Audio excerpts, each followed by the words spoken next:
أما بعد فأعوذ بالله من الشيطان الرجيم بسم الله الرحمن الرحيم والصلاة والسلام عليك يا سيدي يا رسول الله وعلى آلك وأصحابك يا سيدي يا حبيب الله۔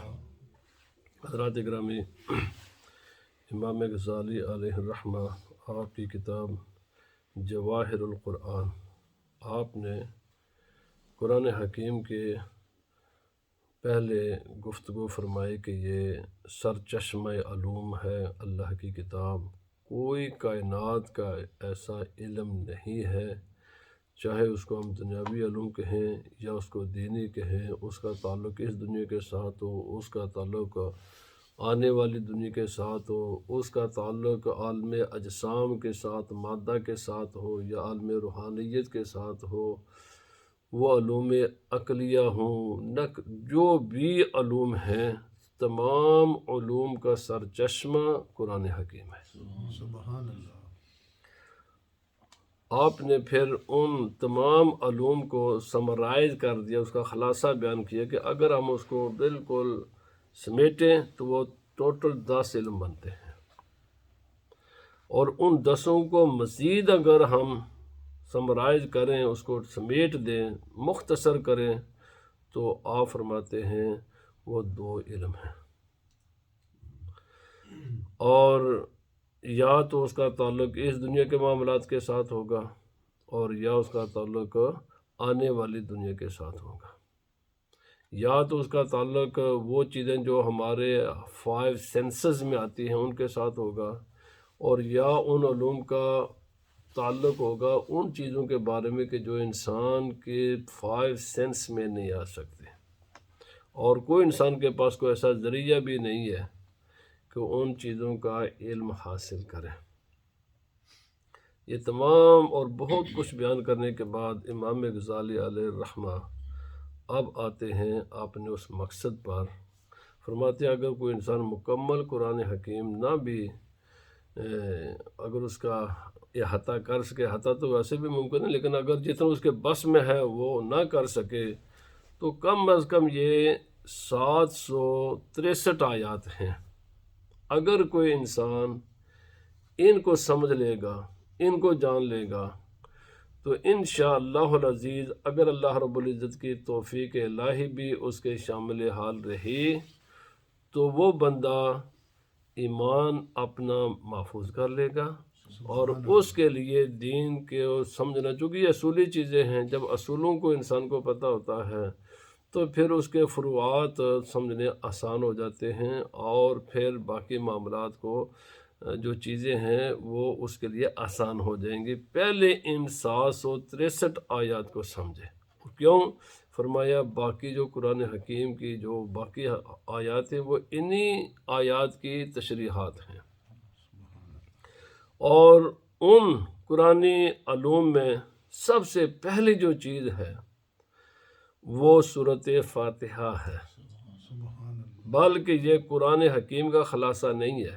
میں آج صبح ہی پڑھ رہا تھا، رسول خدا صلی اللہ علیہ وسلم نے فرمایا مجھے کچھ ایسی چیزیں خدا تعالیٰ نے عطا کی ہیں کہ جو اللہ تعالیٰ نے کسی نبی کو بھی نہیں دی، اور فرمایا ان میں سے ایک سورۃ فاتحہ ہے اور دوسرے سورہ بقرہ کی آخری 2 آیات ہیں۔ یہ وہ 2 ایسے خزانے ہیں جو خدا تعالیٰ نے عرش الہی کے نیچے خصوصاً میرے لیے رکھے ہوئے تھے، اور یہ صرف مجھے ہی دیے گئے۔ فرمایا ایسی 2 چیزیں نہ اللہ تعالیٰ نے تورات میں نازل فرمائیں، نہ زبور میں، نہ انجیل میں، یہ صرف اللہ تعالیٰ نے مجھ پر کرم کیا، اور یہ 2 خزانے اللہ تعالیٰ نے مجھے ہی عطا فرمائے۔ کتنی احادیث ہیں۔ یہ نہیں ہے کہ انسان کے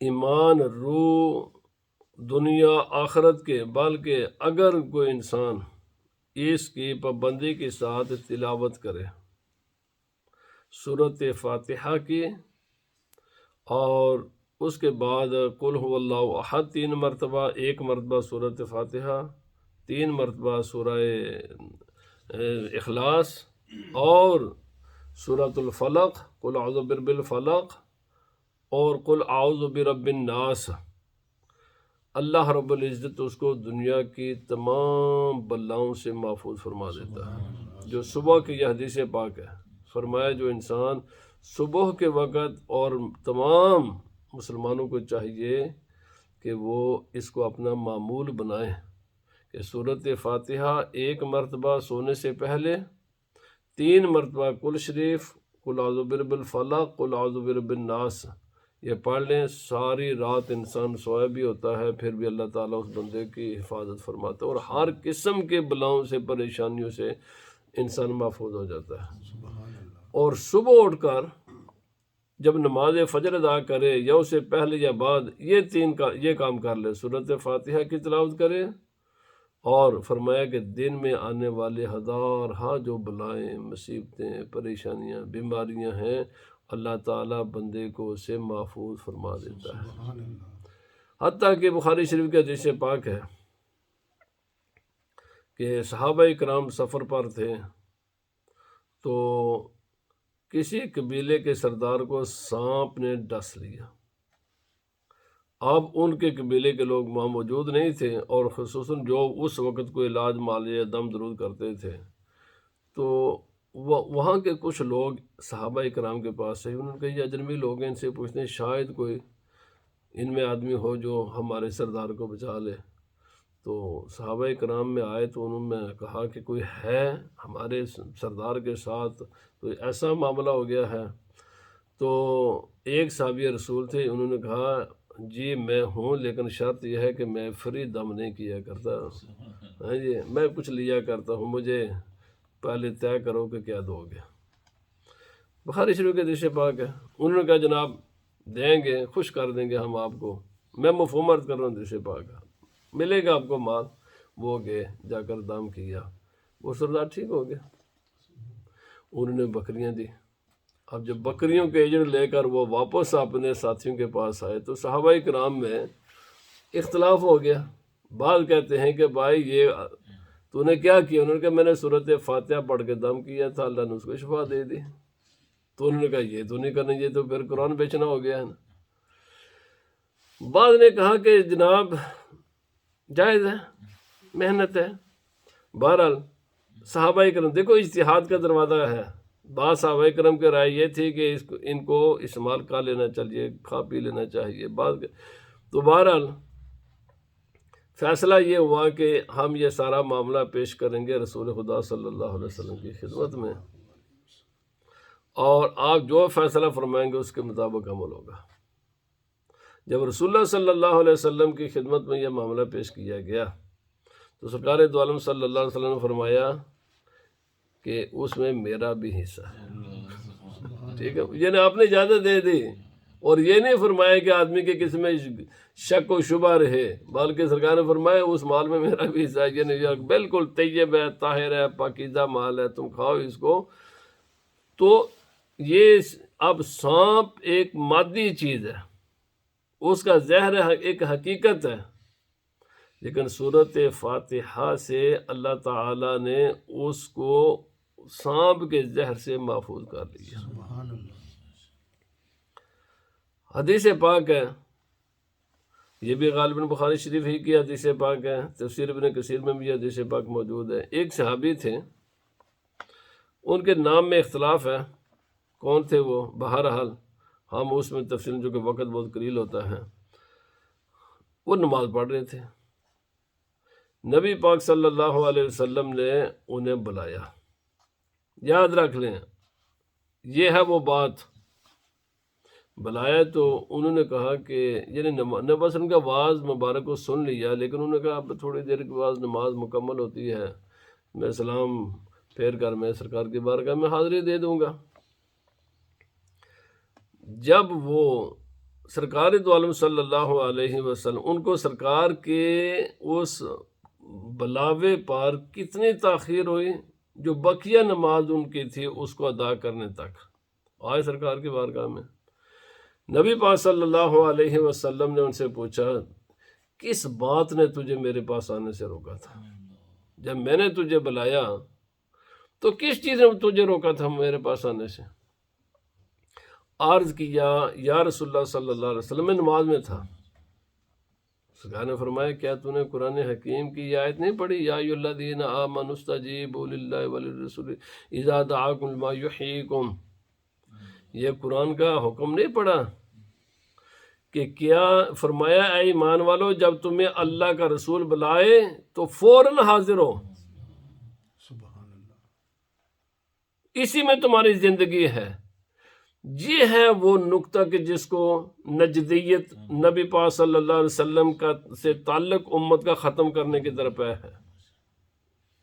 یہی ہے وہ چیز جس کو سرکار دو عالم صلی اللہ علیہ وسلم فرمایا نماز کس کی ہے جی؟ خدا کی۔ بندہ کس کے ساتھ ہم کلام ہے؟ خدا تعالیٰ کے ساتھ۔ پکارے کون؟ رسول خدا صلی اللہ علیہ وسلم۔ امتی کو اجازت ہے کہ سرکار کی آواز اس کے کان تک پہنچ جائے اور نماز جاری رکھے؟ نہیں ہے اجازت،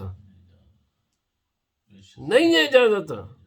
یا ایھا الذین آمنوا استجیبوا للہ وللرسول اذا دعاکم، جب اللہ اس کے رسول کو بلائیں نماز جاری رکھنے کی اجازت نہیں ہے، فوراً سرکار کے بارگاہ میں حاضر ہو، اسی میں تمہاری زندگی ہے۔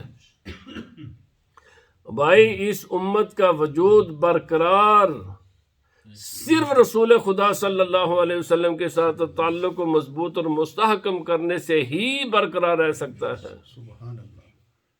یہی وہ تحریکیں ہیں، یہی وہ شیطانی باطل قوتیں ہیں کہ جو امت کا تعلق رسول خدا صلی اللہ علیہ وسلم سے توڑ کر اپنے مقاصد حاصل کرنا چاہتی ہیں، اور یہ لوگ اپنے حماقت کے بنیاد پر استعمال ہو رہے ہیں۔ تو اس لیے جب آئے نبی پاک صلی اللہ علیہ وسلم نے یہ فرمایا، اس کے بعد فرمایا ذرا ٹھہر جاؤ، میں تمہیں ایک بات بتانا چاہتا ہوں۔ پھر سرکار دو عالم صلی اللہ علیہ وسلم آپ فرمایا مسجد میں باہر جانے سے پہلے میں تمہیں بات بتاؤں گا۔ اب چل پڑے، باقی گفتگو شروع ہو گئی، حتیٰ کہ نبی کریم رؤوف الرحیم صلی اللہ علیہ وسلم دروازے کے قریب پہنچ چکے تھے کہ صحابی رسول کہنے لگے یا رسول اللہ علیہ وسلم آپ نے تو مجھے فرمایا تھا کہ میں تمہیں ایک بات بتاؤں گا اور مسجد سے یعنی نکلنے سے پہلے بتاؤں گا، اب تو مقصد دروازہ قریب ہے تو کیا؟ سرکار نے فرمایا مجھ پر ایک ایسی اللہ نے صورت نازل کی ہے کہ جو خدا تعالیٰ نے وہ نعمت کسی نبی کو بتا نہیں ہے۔ وہ نہ تورات میں، نہ انجیل میں، نہ زبور میں، نہ کہیں یہ خدا تعالیٰ نے یہ فضیلت ہے، یہ خصوصیت ہے رسول خدا صلی اللہ علیہ وسلم کی اور سرکار کی امت کی کہ اللہ تعالیٰ نے یہ صورت عطا کی ہے۔ تو کہنے کا مقصد یہ ہے کہ تمام اللہ رب العزت کی جو یعنی کل کتابیں جو نازل کی ہیں نا خدا تعالیٰ نے، صحائف اور کتب، وہ 104 ہیں۔ 104 کتابوں کا خلاصہ قرآن حکیم ہے۔ جو کچھ 103 کتابوں میں اللہ رب العزت نے جو کچھ نازل کیا نا، اس کا خلاصہ قرآن حکیم ہے، اور پورے قرآن حکیم کا خلاصہ سورۃ فاتحہ ہے۔ بالفاظ دیگر سورۃ فاتحہ تمام اللہ رب العزت کی کتابوں کا خلاصہ ہے۔ جو آدمی سورۃ فاتحہ کو سمجھ لے، اس میں علوم کے کتنے خزانے ہیں، کیا کچھ ہے اس میں، کوئی کائنات کی ایسی چیز نہیں ہے، اجمالاً کوئی کائنات کی ایسی چیز نہیں ہے کہ جس کا ذکر سورۃ فاتحہ میں نہیں ہے۔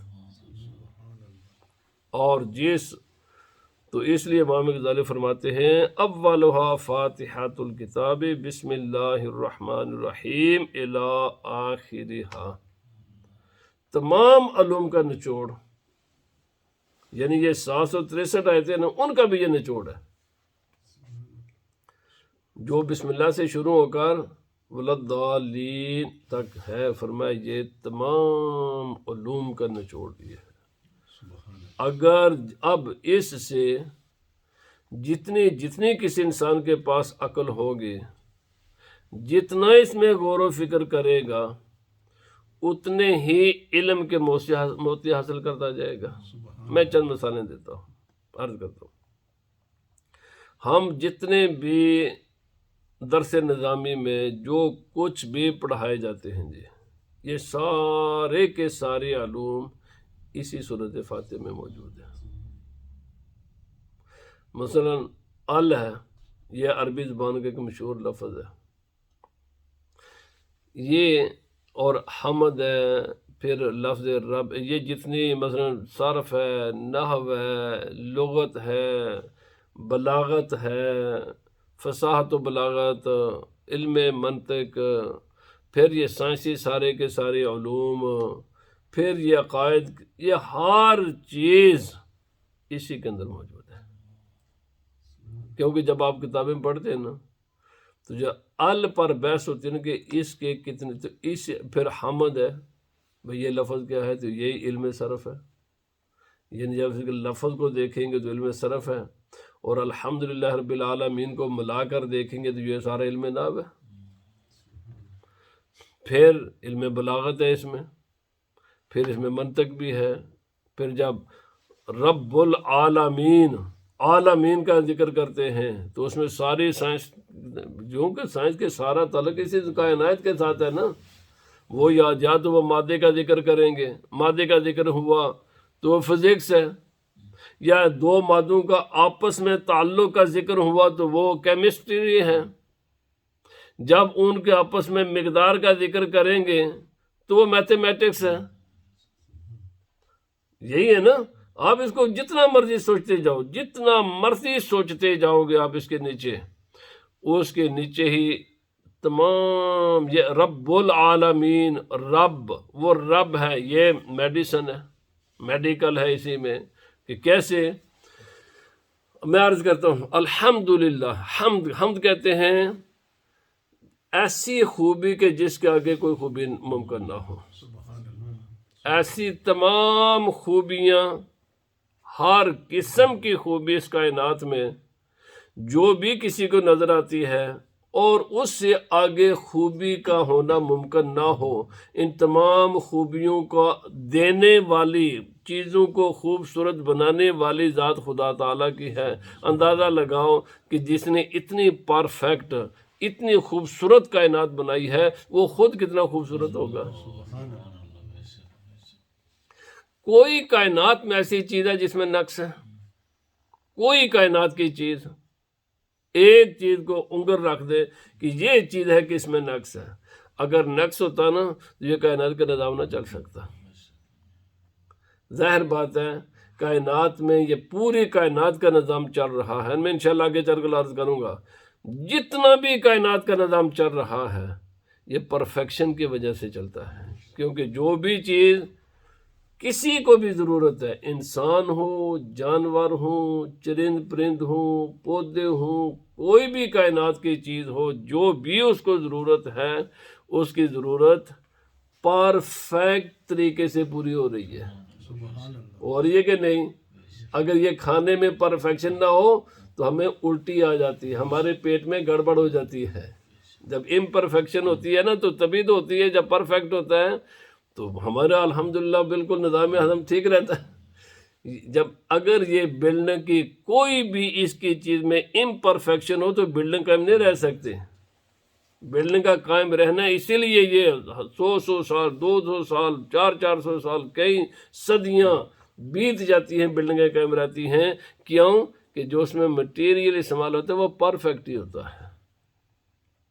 کوئی کائنات میں ایسی چیز، اب دیکھیں اگر پانی پرفیکٹ نہ ہو تو انسان زندہ رہ سکتا ہے؟ اگر پانی میں پرفیکشن نہ ہو تو یہ سبزہ اگ سکتا ہے؟ اگر سورج کی روشنی میں پرفیکشن نہ ہو تو یہ کائنات کا نظام چل سکتا ہے؟ کوئی بھی آپ چیز، کائنات کی کسی بھی چیز کو آپ ہاتھ رکھیں اور دیکھ لیں کہ جتنی وہ پرفیکشن ہے اس میں، کیا اس سے آگے کسی چیز کی گنجائش موجود ہے؟ تو آپ کو نظر آئے گا کسی چیز کی، اب غور کرنا، کھپاؤ زندگیاں، کھنگالو اس کائنات کو، اس کائنات میں آپ کو اب ان چیزوں کا جو آپس کا تعلق ہے اس تعلق میں پرفیکشن ہے،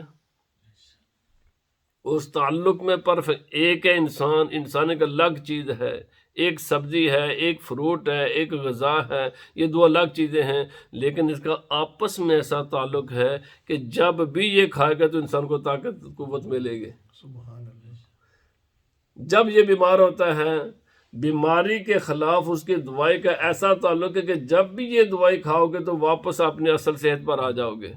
پرفیکٹ ہوتی ہے نا دوائی، اگر پرفیکشن نہ ہو، اگر وہ مکمل اس میں علاج نہ ہو تو انسان کے بیماری کا کچھ نہ کچھ حصہ تو باقی رہے، لیکن جب بھی ہم کھاتے ہیں تو مکمل صحت ہماری بحال ہو جاتی ہے۔ پتہ چلا کہ اس بیماری کے خلاف وہ جو دوائی ہے اس میں پرفیکشن ہے۔ اگر پرفیکشن نہ ہوتی تو مکمل شفا نہ ہوتی۔ مکمل شفا کا ہونا اس بات کی دلیل ہے کہ اس کی جو شفا تھی وہ پرفیکٹ کسی نے تھی۔ کائنات کی ہر چیز میں پرفیکشن ہے، خوبصورتی بھی ہے، پرفیکشن کے ساتھ خوبصورتی بھی ہے۔ اب غور و فکر کرو، لاکھوں کروڑوں ان گنت اشیاء ہیں، انسان گننا چاہے بھی، گننا بھی چاہے نا، نہیں گن سکتا۔ کوئی ہے کسی سائنسدان نے یہ دعویٰ کیا ہے کہ ہم نے کائنات کی ساری مخلوق کو گن لیا ہے؟ نہیں گن سکتا، نہیں گن سکتا۔ اب جو بھی چیز اس کائنات کی ہے اس میں کسی میں خوبصورتی کا کوئی کمی بیشی ہے؟ بھائی آپ جس چیز کے اوپر انگلی بھی رکھو گے نا وہ آپ کی نظر کا قصور ہوگا، وہ آپ کی نظر کا قصور ہوگا۔ کائنات میں کوئی چیز نہیں ہے اس کے مطابق وہی خوبصورتی ہوتی ہے جس کو اللہ نے وہ شکل دی ہے۔ اور اس کی حکمتیں جو ہمیں نظر آتی ہیں نا بدصورتی، وہ اصل میں اس کی بھی ایک حکمت ہے، یہ بھی اس کی ایک حکمت ہے۔ تو فرمایا الحمدللہ رب العالمین، وہ خدا ہے جس نے ہر چیز کو پرفیکٹ بنایا، خوبصورت بنایا۔ تو جو بنانے والا ہر چیز کو پرفیکٹ بنانے والے نے پرفیکٹ اور مکمل بنایا اور خوبصورت بنایا، اندازہ لگاؤ کہ جو دینے والا اتنا ہے تو وہ خود کیا ہوگا؟ سبحان اللہ۔ بھائی جو دینے والے جس نے دوسروں چیزوں کو ایسا بنا دیا وہ خود کیا ہوگا؟ اور فرمایا وہ مالک ہے، رب۔ رب کس کو کہتے ہیں؟ اب دیکھیں، فرمایا رب کہتے ہیں جو پہلے تو بخشے وجود بخشتا ہے نا چیزوں کو، ہر چیز کو وجود کون بخشتا ہے؟ وہی۔ بھائی ایک انسان اس کا نام و نشان بھی نہیں ہوتا، یا جانور ہے یا درخت ہے یا کوئی بھی ہزاروں کروڑوں چیزیں ہیں جن کا نام و نشان بھی نہیں ہوتا، پہلے بخشتا ہے اس کو وجود۔ کون بخشتا ہے وجود؟ جی ہے کسی کا اس کے کسی بھی چیز کے وجود میں آنے کا کوئی بھی کسی کا کوئی رول ہے؟ کسی کا بھی؟ ماں باپ سبب ہے، اگر ماں باپ ہو نا یہ بنانے والے تو پھر کوئی آدمی بے اولاد نہ ہو، پھر کوئی آدمی بے اولاد نہ ہو۔ بے اولاد کا ہونا اس کا معنی یہ ہے کہ ماں باپ کا ضروری نہیں ہے کہ اسی عمل سے انسان بنتا ہے، اس عمل سے نہیں بناتا خدا ہے۔ سبحان اللہ۔ اس عمل سے ہو تو پھر روزانہ بچے پیدا ہوں، روزانہ نہیں ہوتے۔ وہ جب چاہتا ہے کسی کو جتنے چاہتا ہے عطا فرماتا ہے۔ بے شک۔ اللہ رب العزت جب کسی کو وجود، کسی بھی چیز کو وجود بخشتا ہے، انسان کو، ہم انسان کو لیتے ہیں جی، تو اللہ رب العزت جب بخشتا ہے تو انسان نے کوئی خدا کی عبادت کی ہوتی ہے؟ کچھ بھی نہیں ہے، کچھ بھی نہیں ہے۔ اب جب اس نے وجود بخشا تو یہ وجود محض خدا کی رحمت ہوتی ہے، محض خدا کی رحمت ہے۔ اس میں انسان کا اپنا کچھ بھی نہیں ہے کہ جس کا انسان کہہ سکے اس عمل کا صلہ اللہ رب العزت نے مجھے زندگی کی صورت میں دیا ہے، کیونکہ زندگی خدا تعالیٰ پہلے عطا فرماتا ہے۔ آپ جب زندگی دے دی دنیا میں ایک انسان آ گیا، اچھا جب ماں کی شکم میں ہوتا ہے، کوئی کائنات کا انسان ہے کہ اس کو خوراک مہیا کرتا ہے وہاں پر؟ کوئی کائنات کے انسان ہو یا غیر انسان ہو یا کوئی بھی چیز ہے، 9 مہینے تک ماں کے پیٹ میں انسان کی پرورش کون کرتا ہے؟ سبحان اللہ. اس پانی کے قطرے سے لے کر ایک خوبصورت انسان تک، اس کے تمام جو اس کی تکمیل کے مراحل ہیں، کیسے وہ طے ہوتے ہیں، کون کرتا ہے؟ یہ شکلیں کون بناتا ہے؟ یہ پانی کے قطرے میں اتنی خوبصورت آنکھیں کون بنا دیتا ہے؟ یہ تیرے ناک، اتنا خوبصورت ناک کس نے بنایا ہے؟ یہ بولنے والی زبان تیرے منہ میں کون بناتا ہے؟ یہ تیرے جسم میں ہزاروں ہڈیاں کس نے بنائی ہیں؟ پانی تو ایک باریک چیز تھی، اسے ہڈیاں کیسے بن گئی، اس پر بال کیسے اگائے، اور اس کے اندر کان سننے والی یہ قوت کس نے پیدا کر دی؟ انسان جب دنیا میں آتا ہے تو کون ہے؟ آنے سے پہلے ماں کی شکم میں جب باہر انسان دنیا میں آتا ہے تو اس کی خوراک کا انسان پہلے ہوا ہوتا ہے. سبحان اللہ. انسان نے کیا کیا تھا جی؟ خوراک تو پہلے ہے انسان سے، انسان بعد میں آتا ہے. اس کی جو بھی خوراک ہے وہ ماں کا دودھ کی شکل میں ہو یا کسی دوسری شکل میں ہو، پر انسان کے دنیا میں آنے سے پہلے اس کی زندگی کو برقرار رکھنے کے لیے جس کی بھی ضرورت ہے، اس ذات نے وہ چیزیں اس کے لیے پہلے تیار کر کے رکھی ہوئی ہیں. سبحان اللہ. سبحان اللہ. اچھا چلو دنیا میں آ گیا، اب اللہ رب العزت ساری چیزیں ماں باپ کے حوالے ہیں یا ڈاکٹروں کے حوالے ہیں یا حکومت کے حوالے ہیں یا کسی کا کوئی رول ہے؟ بتاؤ. ہرگز نہیں ہے. بڑا سے بڑا یہ کہہ دیں گے نا جی ہم نے ہاسپٹل کی فیسلٹیز مہیا کی ہیں، ہم نے فلاں کر دیا ہے، مجھے بچاؤ. پورے دنیا کے سائنسدان اس پر متفق ہیں یا نہیں ہے کہ اگر سورج کی روشنی نہ ہو تو زندگی ممکن نہیں ہے. یہ سورج کی روشنی جو زندگی کے لیے ضروری ہے، اس میں کس کا کنٹریبیوشن ہے جی؟ کسی حکومت کا ہے؟ کسی ماں باپ کا ہے؟ کسی بھی کائنات کی چیز کا ہے؟ اچھا سورج کی روشنی ہو، آکسیجن نہ ہو، یہ جو آکسیجن روزانہ ہم استعمال کرتے ہیں اس میں کسی کا کیا کنٹریبیوشن ہے؟ آکسیجن کے بغیر زندگی برقرار رہ سکتی ہے؟ نہیں رہ سکتی. اچھا یہ جو آکسیجن ہم پیدائش سے لے کر مرنے تک استعمال کرتے ہیں، یہ کون مہیا کرتا ہے؟ سبحان اللہ. یہاں پر تو ذرا ایمرجنسی میں کوئی ذرا زیادہ مریض چلے جائیں تو ہاسپٹل سے آکسیجن ختم ہو جاتی ہے، وہ بھی جو خدا کی بنائی ہوئی ہے. یہ جو کروڑوں اربوں انسان اور جانور اور ساری خدا کی مخلوق روزانہ آکسیجن استعمال کرتی ہے، اس میں کس کا کیا کنٹریبیوشن ہے؟ یہ کسی عمل کا نتیجہ ہے؟ انسان کہ نہیں میرا ہے، کیا کسی کا؟ یہ محض خدا کا کرم ہے. اور یہ وہ خدا کی نعمت ہے جس کے بغیر کوئی بھی انسان ایک منٹ بھی زندہ نہیں رہ سکتا. سبحان اللہ. کون مہیا کرتا ہے آکسیجن؟ کون سورج کی روشنی کو مہیا کرتا ہے؟ یہ انسان ہو یا جانور، ان کے جسم کو جب بھی چیرو گے تو اس میں سے خون نکلے گا. آپ چیر کر دیکھ لو، آپ کو دودھ نظر نہیں آئے گا. پر بچے کے لیے دودھ ضروری ہے. مجھے بتاؤ کہ انسان کا جسم ہو یا جانور کا جسم ہو، اس خون میں سے اس کا جو وائٹ سیل کو فلٹر کر کے خون کی شکل میں اللہ تعالیٰ دنیا میں بھیجتا ہے، کس کا کیا کنٹریبیوشن ہے اس میں؟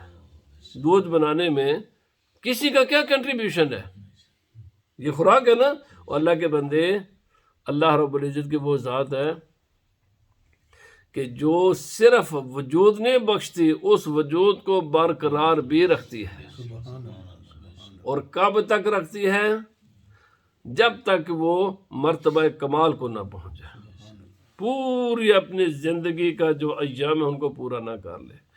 کوئی ایسا مرحلہ ہے زندگی کا، کوئی ایسا مرحلہ آدمی کہہ دے جی میں نے تو یہ کام کیا، اس کے بدلے میں یہ اللہ نے مجھے دی ہے، تو جب تو سویا ہوتا ہے آکسیجن کا سلسلہ بند ہو جاتا ہے. انسان جب سویا ہوتا ہے آکسیجن بند ہوتا ہے. اور بھائی وہ آکسیجن کس چیز کا سلسلہ ہے؟ وہ اس وقت جو تجھے ہیٹ کی ضرورت ہے، اس ہیٹ کو کون مہیا کرتا ہے؟ تو کہے گا جناب ہم تو ریڈیٹر لگا لیتے ہیں، اور بھائی اس میں جو گیس تو استعمال کرتا ہے وہ کہاں سے آتی ہے؟ اس میں وہ گیس بنانے میں تیرا کوئی کنٹریبیوشن ہے؟ فرمایا رب ہے وہ، رب کا معنی جو وجود بخشنے کے بعد صرف وجود نہیں بخشتا، اس کو مرتبہ کمال تک پہنچاتا ہے، اس کی زندگی کی آخری سانس تک اس کی جتنی بھی ضروریات ہیں اس کو مہیا کرتا ہے۔ سبحان اللہ، سبحان اللہ۔ یہ جتنے کا جب پانی انسان کی ضرورت ہے، کسی انسان کا پانی کے بنانے میں کوئی کنٹریبیوشن ہے؟ زیادہ سے زیادہ ہوگا، فلٹر کر کے صاف ستھرا کر کے پانی آپ کو گھر میں بھیج دیں گے، پر سوال یہ ہے کہ پانی بنانے میں انسان کا کوئی کنٹریبیوشن ہے؟ اچھا، اس کو میٹھا کرنے میں کوئی کنٹریبیوشن ہے؟ یہ پانی سارے کا سارا کدھر سے آتا ہے؟ اس کا مرکز کیا ہے؟ سمندر ہے۔ سمندر کا پانی آپ چند لمحے کے لیے بھی اپنی زبان پر نہیں رکھ سکتے، لیکن وہ پانی جو سمندر سے آتا ہے، ساری کائنات کی حکومتیں بھی مل جاتی نا، تو سمندر کے پانی کو اگر فلٹر کر کے لوگوں کو دینے کی کوشش کریں گے ان کے سارے بجٹ ختم ہو جائیں گے، مگر ہمیں خدا تعالیٰ یہ میٹھا پانی دیتا ہے، اس کو پہلے سمندر سے اٹھاتا ہے، پھر اس کو فلٹر کرتا ہے، پھر اس فلٹریشن سے جو نمکیات ہیں وہ ہواؤں کے ذریعے الگ کرتا ہے، پھر بارش کے ذریعے اور باقی چیزوں کے ذریعے اللہ تعالیٰ اس کو زمین پر برساتا ہے۔ فلٹریشن کے بعد انسان کے لیے وہ میٹھا پانی بنتا ہے، ورنہ یہ پانی کی جو بنیاد ہے نا وہ میٹھی نہیں ہوتی، وہ سمندر ہے، سمندر کا پانی کھاری ہوتا ہے، یہ ساری بارشیں سمندر سے آتی ہیں۔ اور میرے بھائی، اگر سمندر کا اوریجنل شکل میں پانی ہے تو دنیا میں کوئی نہ سبزہ ہو سکے، نہ کوئی جانور پی سکے، نہ انسان پی سکیں۔ جب یہ پی نہیں سکیں گے تو زندہ کیسے رہیں گے؟ بات سمجھ آ گئی؟ ہر کائنات کی چیز ہے اللہ رب العزت، پھر یہ دن رات کا سلسلہ ہے۔ فرمایا اچھا، اگر صرف دن ہوتا انسان سو سکتا؟ صرف دن ہوتا، اس روشنی میں انسان کے لیے سونا مشکل ہو جاتا۔ اگر صرف رات ہوتی تو انسان کے لیے اپنے کاروباری زندگی کو چلانا مشکل ہو جاتا۔ کتنی لائٹیں، بجلی تو آ جائیے، ہو بھی جائے تو یہ کتنی کر سکتے ہیں؟ اللہ رب العزت نے فرمایا رب العالمین، وہ صرف تیرا نہیں ہے میرے بھائی۔ ہم یہ جو پتھر استعمال کرتے ہیں نا، کبھی سوچا یہ پتھر کیسے بنتا ہے؟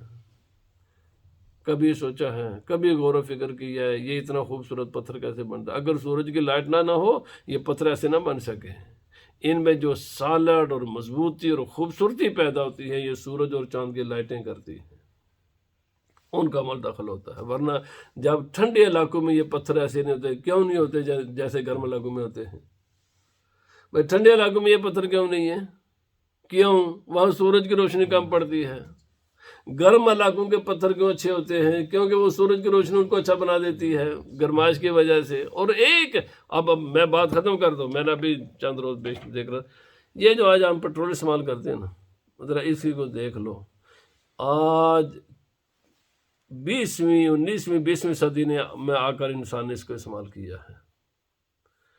کئی کروڑ سال پہلے، جیسے وہ کہتے ہیں، وہ اگر سچ کہتے ہیں تو پھر بھی اللہ کی قدرت ہے، کئی کروڑ سال پہلے اللہ رب العزت نے جانور جو اس زمین پر تھے وہ مرے اور ان کی چربی پگھلی اور وہ چربی زمین میں گئی، اور یہ اسی چربی کو ہم ڈیزل یا پیٹرول کہتے ہیں۔ سوال یہ ہے کہ آج 14ویں یعنی اسلامک حساب سے 14ویں 15ویں صدی میں اور دوسرے حساب سے 19ویں 20ویں صدی کا جو انسان جو چیزیں سہولتیں استعمال کر رہا ہے، یہ سہولتیں انسان کو دینے کے لیے انسان کب کیے؟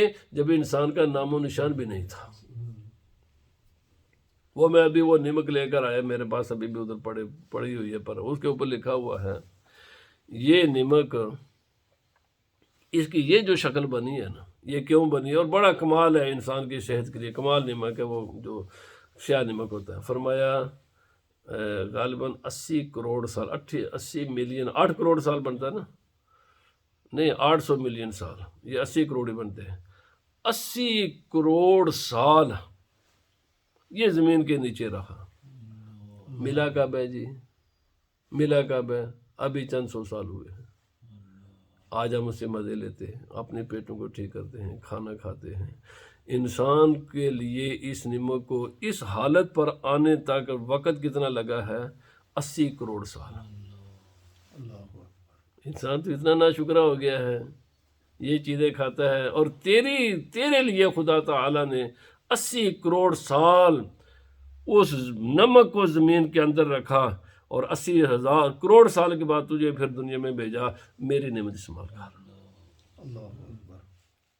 کیا ہے یہ؟